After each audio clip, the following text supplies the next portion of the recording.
रिजवान रजी साहब, सबसे पहले सर आपसे मैं आगाज़ करूंगा।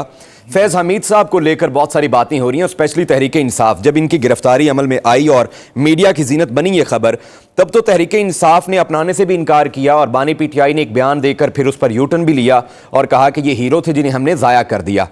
आज वो कह रहे हैं कि ये वादा मुआफ गवाह बनाए जा रहे हैं ताकि वो फौजी तहवील में लिए जा सकें। क्या कहेंगे?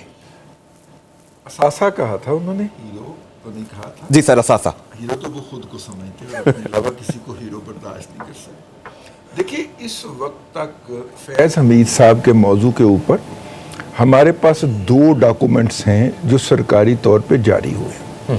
एक 2 पैरों वाली प्रेस रिलीज जो पहले दिन जारी हुई थी और जिसमें बताया गया था कि उनको रिटायरमेंट के बाद वाली सरगर्मियों के बायस हिरासत में लिया गया है। ठीक है। और दूसरी फिर उससे 2 दिन बाद एक प्रेस रिलीज थी जिसके अंदर बताया गया कि उनके दो ब्रिगेडियर और एक कर्नल 3 साथियों को भी जो है वो हिरासत में लिया गया है और उनसे पूछगिछ जारी है। ये तो चीज़ होगी हकीकत में, एज ए जर्नलिस्ट सिर्फ इसको कबूल करता हूँ। ठीक है। बाकी चीज़ें स्पेकुलेशन है। सोर्सेज के हवाले से कहीं से कोई विस्परिंग सुन ली, कहीं पे कोई स्पेकुलेशन कर ली, किसी सीनियर फौजी अफसर के पास बैठ गए, उसने बताया कि जनाब कोर्ट मार्शल में यूं होता है और फलां का जब हुआ था तो यूं हुआ था, तो इसका मतलब है कि फैज़ हमीद साहब का भी यूं होगा और वहाँ से खबर ड्राइव कर ली। ये सारी चीज़ें स्पेकुलेशन के ज़िम्मन में आती हैं।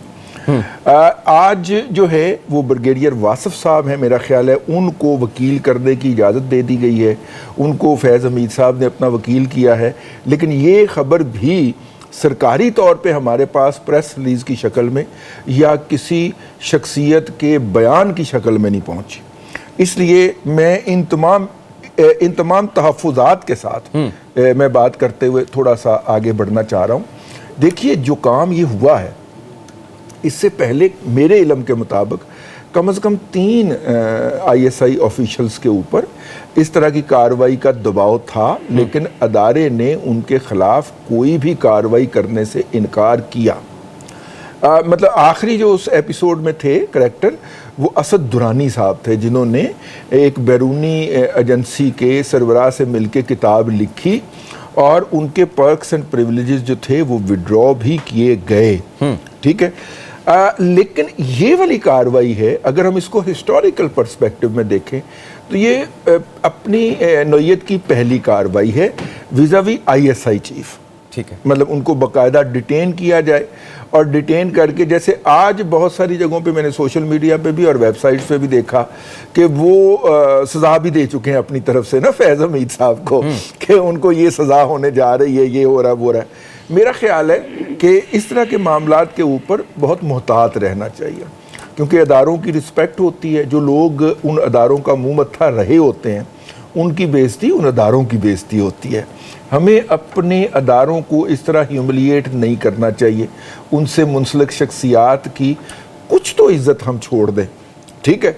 जब अनाउंसमेंट हो जाएगी तो फिर यकीनन उसके ऊपर भंगड़े भी डाल लीजिएगा, अफसोस भी कर लीजिएगा। जो दोनों फरीक करेंगे ना, 2 ही रवैये हो सकते हैं ना। लेकिन फ़िलहाल मेरा ख्याल ये है कि स्पेकुलेशन से कम परहेज़ किया जाए।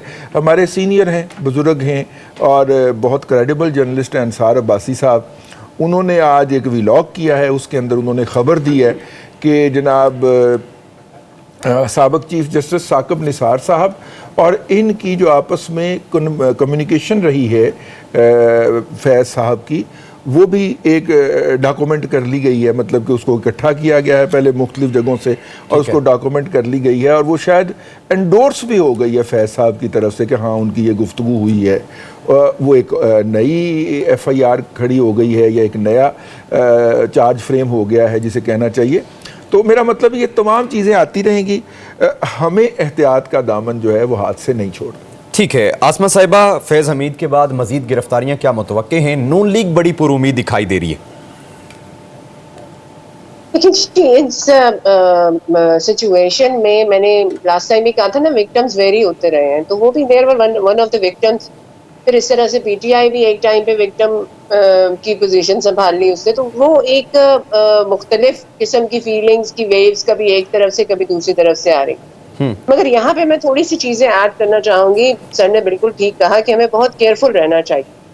यहाँ पे एक बहुत अजीब सा हैपनिंग ये है कि मिलिट्री कोर्ट से तो आपको ये तक मालूम नहीं होता कि कब किस वक्त क्या चीज हो रही है, क्या तारीख हो रही है, वकीलों ने क्या कहा है, रिश्तेदारों तक को ये मालूमात नहीं होती। इस केस में जिस किस्म की इंफॉर्मेशन फ्लो हम देख रहे हैं, दैट इज अनप्रेसिडेंटेड।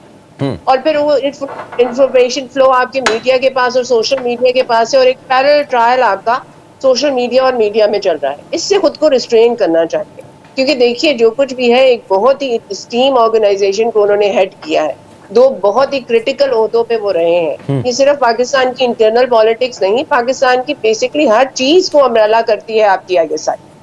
तो आप यहाँ पे हमें खुद को थोड़ा सा वाकई में रिस्ट्रेन करना चाहिए, और इस पे बहुत ज्यादा हम जैसे एक बहुत एनर्जेटिक किस्म की बहस हर जगह चली हुई है, उसको रोक के रखना चाहिए। Let's see how the things turn. बाकी यहाँ पे एक और बात मैं ये ऐड करना चाहूंगी कि ये डोंट नो फ्रॉम वेयर, मगर इस सिचुएशन को ओवर किल भी किया जा रहा है। फैज साहब की अरेस्ट को और इस पूरे केस को, इसमें वाकई बहुत सी चीजें हैं। पॉलिटिकल री इंजीनियरिंग है, आपके ये जो करप्शन का केस है, इसके अलावा और मिसयूज ऑफ पावर है, लेकिन ये बहुत ज्यादा ओवर किल हो रहा है। इसमें दुनिया जहान की हर चीज ऐड करने की कोशिश की जा रही है, making appear like Putin plus और 007 प्लस। तो जेम्स बॉन्ड प्लस या प्यूटन प्लस के तौर पे हम एक अपने एक एस एजेंट को फिलहाल प्रेजेंट करें। This is not something that will go very nice abroad. पूरी दुनिया में हमारे इससे बहुत कोई अच्छी पिक्चर नहीं क्रिएट होगी कि हमारा जो एस एजेंट था, जो शायद इन लोगों की लाइन में आता था, वो इतना मिसयूज ऑफ पावर करता रहा है, और हमारी अपनी क्रेडिबिलिटी, एक इंस्टीट्यूशन की क्रेडिबिलिटी से बहुत हर्ट होगी। It should not be overkill. All right. और लास्टली मेरी ये रिक्वेस्ट होगी कि इसको पॉलिटिसाइज ना किया जाए। जैसे अभी इसे खान साहब के साथ एफिलिएट करने की कोशिश की जा रही है, उससे इससे पूरी रूह मारी जाएगी। ना आप इससे पॉलिटिकल री इंजीनियरिंग रोक सकेंगे, ना आप इन इंस्टीट्यूशंस में करप्शन रोक सकेंगे। ये एक और पॉलिटिकल स्कैंडल बन के रह जाएगा। It should not be politicise. दोनों पार्टियों की तरफ से पोलिटिसाइज नहीं होना चाहिए, इससे खुद को रिस्ट्रेन करना चाहिए। ये एक बहुत गोल्डन अपॉर्चुनिटी अगर आप इसे इस्तेमाल कर लें। ठीक है, अगर इससे हमारी सही आसमा साहिबा, आपका पॉइंट आ गया। इंटरफेरेंस